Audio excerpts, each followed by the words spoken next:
and gentlemen, how we doing? This is Case from Q101. This is A Case For, a show in which I have coerced management and letting me talk to my favorite bands. We are standing not in the Metro, not in Gman Tavern, but merely in the middle in an alleyway on Clark Street. I'm with Harrison Gordon. Harrison, how are you? I'm feeling fantastic. Fantastic. I love that. I love that on a stressful day like this, we're not inside where it's warm. We're outside where it's windy and a little cold out, but we're built for this. I've missed this weather. We've been out west for the past 2 weeks, and I have dearly missed wearing a jacket. Okay, all right. Well, we're in jacket weather right now. Harrison, tell me this. Where are you from? I'm from Normal, Illinois. Normal, Illinois. Do you know what else is from Normal, Illinois? Not a lot. Steak and Shake. Yes. Steak and Shake, founded in 1934. Big fan. What's your order at Steak and Shake? Ooh, I have not been in a while. It would be that garlic burger where they have like the garlic butter on top, which makes it just a mess. Mint Oreo shake with the fries.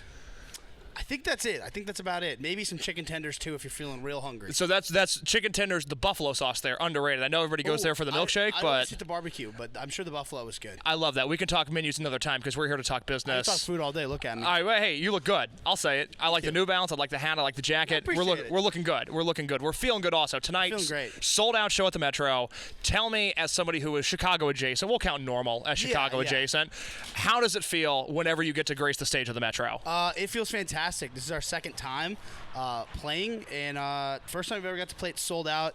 That's been a big dream and aspiration of each of us. Everyone in this band has grew up going to shows here, and most of us have seen like our favorite shows ever in this room. So just walking in there today felt very special, and we could tell there's going to be some magic going on tonight.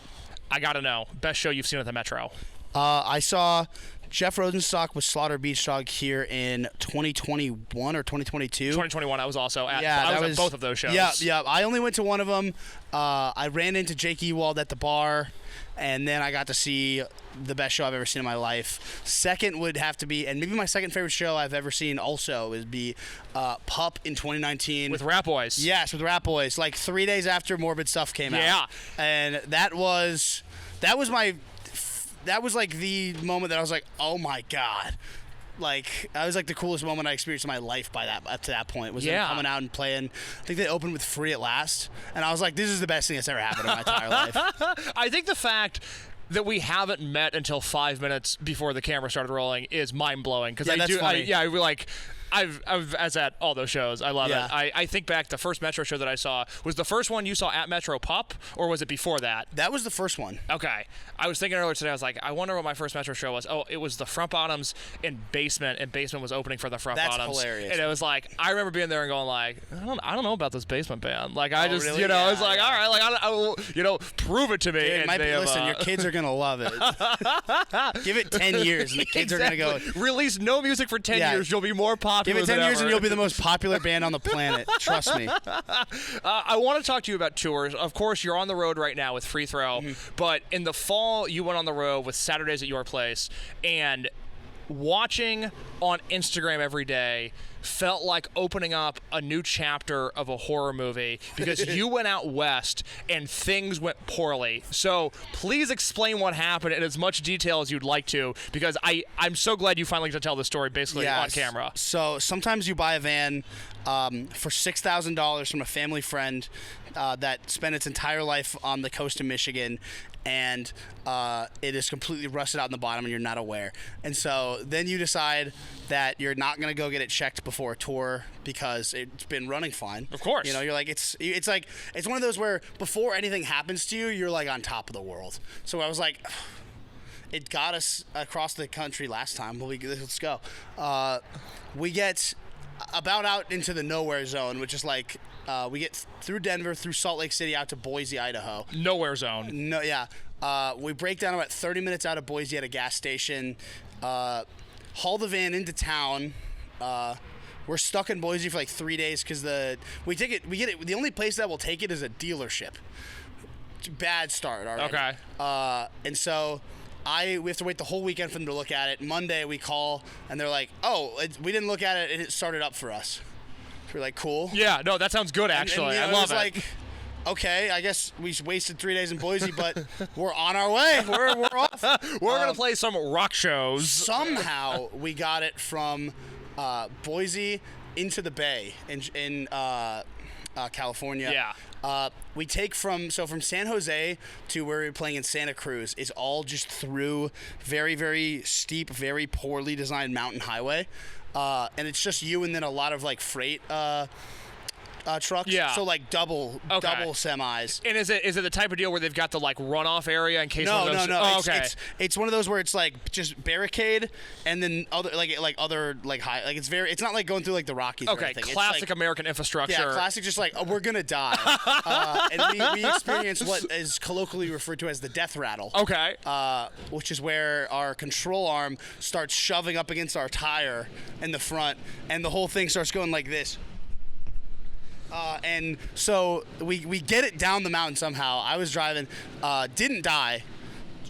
Showed the video to mechanics and a bunch of people, and they were like, "Wow, you guys probably should have died."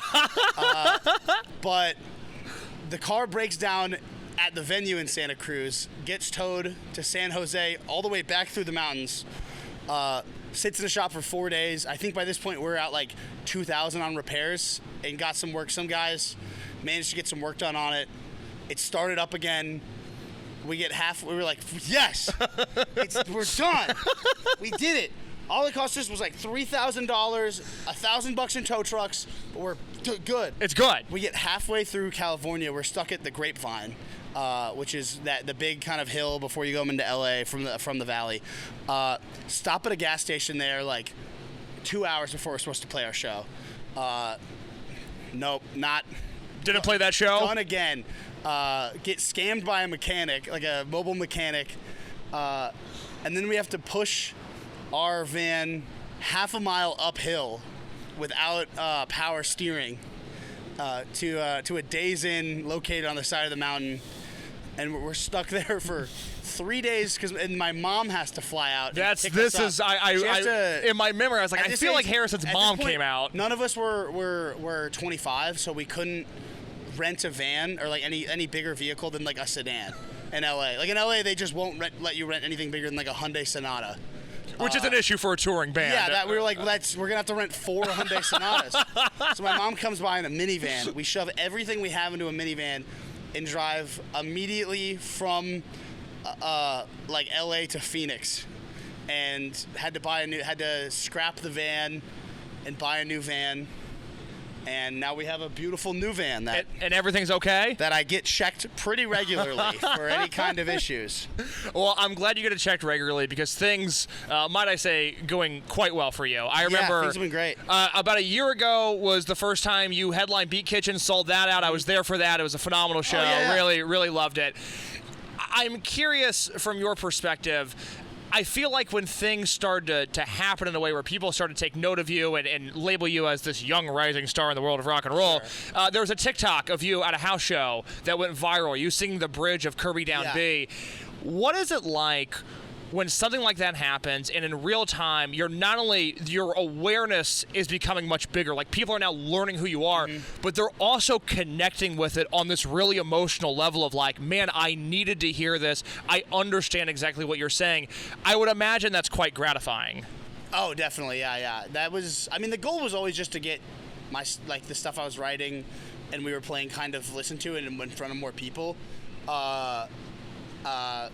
Completely outside of like money, completely outside of like, getting attention and tickets or whatever, but just in the act of like, that's the gratification you get for making something, I think is seeing other people get to view it. But being able to go from having like being a really, really small non-touring local band to having like real attention and real shows being played was very, very cool. And it happened in a very, very quick time span, which was, I don't know if awkward's the word, but it was just this one we were like, one month we were like, whoa, someone at the show recognized us. Like we played a show out of town and someone was like, I know you guys.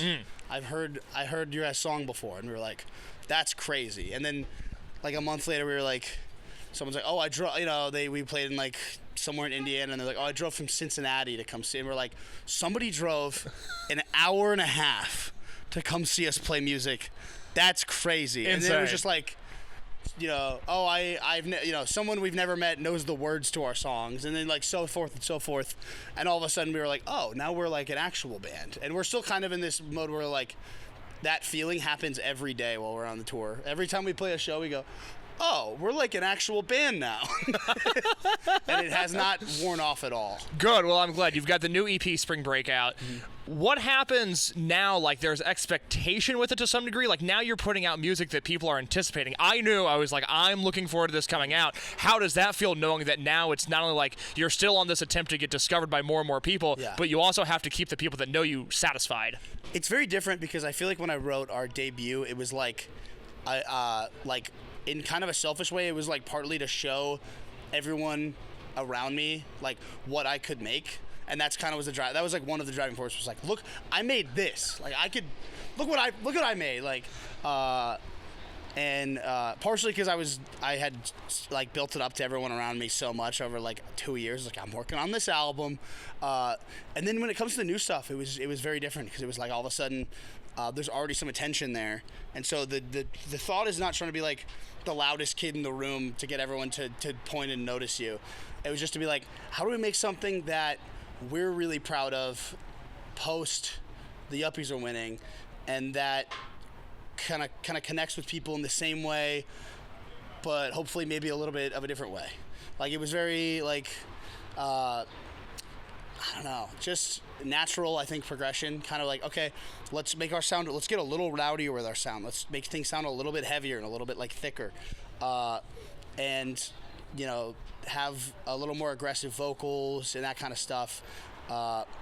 And I don't know, it feels good. It feels good to be able to, seems to have connected people in the same way. People are pretty itching for like vinyls of it and stuff. Sorry, I'm yapping right now. No, this is what you're here to do. Some bands get a microphone in front of them and they forget how to talk. You just posted up in front of a dumpster. You're comfy. You're calm. I'm love very this. comfy. Yeah. I think the goal is just to connect people on a slightly different level than the original stuff, and to deepen that. Like, if people already liked our band, I want to deepen that kind of enjoyment with new material and show a little bit of growth between stuff. I don't want to write about the same stuff every time, and I feel like this EP felt different enough lyrically from the previous record that I feel pretty satisfied, and I'm excited to even progress beyond that. I did want to ask about that before I let you go, because on the first record, you have a song, I'm going to blank on the name of it now, It Will Get Worse. Everything, yeah. When you're writing music, like, the thing I like about you is there's biting social commentary, and there's this really emotional edge to you that I relate to both of those factors. But when you're writing a song, whether it's deeply personal or it's this otherly worldview that you have, does it impact your health at all, like mentally or physically? Like, do you ever start writing a song and go like, oh, this makes me feel bad that I'm reaching this place artistically? That's a great question. I'd say yeah, on some level. I think there's a couple songs that I've written that definitely felt a little like especially the mopier ones. The mopier ones are really the only ones that really kind of sit with me in like a negative way. But the stuff that's like, especially on the new record, a lot of it's very like cathartic and like very more complainy, and that stuff feels so good to write and to get on paper and to get out there. We have a new song, Driver's Side, that felt like it was just me complaining about getting like parking tickets, and it feels so good to sing every night because it's one of those things that you never won't be mad about. Like, you'll never stop being mad about getting a random ticket, or like realizing you still owe $3,000 on like your student loans because the interest went up, and so that stuff feels very good to write and very cathartic out there. The only stuff that feels like it kind of leaves me with like a sour taste would be like, you know, writing breakup songs when you're going through breakups sucks. Like, it also kind of feels good, but then you're just stuck in this like same anger forever. And like whenever I listen to any of our songs that are breakup songs, I'm always so vividly like immediately back, and I'm like, oh yeah, that sucked. I do remember how that felt, and that felt like shit. Two quick questions before you go. You mentioned Driver's Side. That's one of the standout songs of the new EP. The one that I am just blasting constantly right now is Loves. Yeah. It's just hit on a level Thank that you. I greatly enjoyed. Are you actually banned from Love's Truck Stop? I'm not. I wish I was. I know. What a career goal that is. That would be so cool. That would be. Is that the top truck stop when you're on the road? Yeah, that's like where we go. I think on our last tour, we were van sleeping a lot, and so we would always sleep at Love's. And so they just became very intertwined with like the inner like status of the band was that we were like we kind of joked that we like spent half the tour at Love's truck stops, and so it kind of became a deep part of the lore. And I wanted some way to honor that, and that was a song that all the lyrics on that came together from us being in a practice space that has no microphones, and me just having to yell over the drums. So I was like, we need to cut the guitars out on these verses because I can't yell over the drums because I have to be able to go like, hey, and be able to like hear myself and be able to record demos and stuff. And so all the lyrics just came out and they were so stupid because nobody could hear what I was saying. So I was just free to keep coming up with stupid lyrics until eventually I was like, you know what? I'm not changing them. Good. I'm glad. Because, part of me is like, it's great. I'll just change these later and come with more serious stuff. And then at a certain point I was like, nope. We're building on this. This is a great song. Final question before I let you go. There's no wrong answer to this. Great. First thought, best thought. I'm curious because again, I'm shocked that our paths haven't crossed before. Fill in the blank for me. Yep. The best run for coverage record release of the 2010s is blank. I'm so bad with bands who are on labels. Okay, all right. Tiger's Jaw put out the Pizza record. They put out Charmer on Run for Cover. Modern Baseball's records. Pity Sex. Sure. Pine Grove. Title Fight. Let's go Floral Green. Floral Green. Unbeatable. Yeah. The best. Or Tiger's Jaw self-titled. People are still ripping that record off. I'm still ripping that record off. And you should. And by the way, everybody should. Stop coming up with new ideas. Rip off Tiger's Jaw self-titled. Yeah, every time I do, I feel great about it. Well, Harrison Gordon, thank you so much for your time. We do the show on Q101. Partially, it's just a vanity project for me to talk to bands I like, but also, every once in a while, I get my claws in on somebody early, and I enjoy your music. I think there's something special to it. I hope you keep doing what you're doing, and I will let you be because you have to go play the Metro. Before we go, look into that camera. Tell the people how to find you, what you want to plug. We are Harrison Gordon on all your Spotifys, Instagrams, and Twitters and whatnot. We have a new EP out called Spring Break that you might enjoy if you like complaining about things.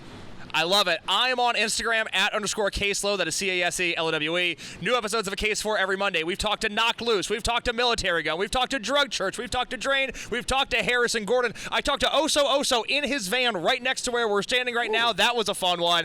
Anyways, thank you so much for watching. Like this video, subscribe to the channel, and we'll talk to you soon.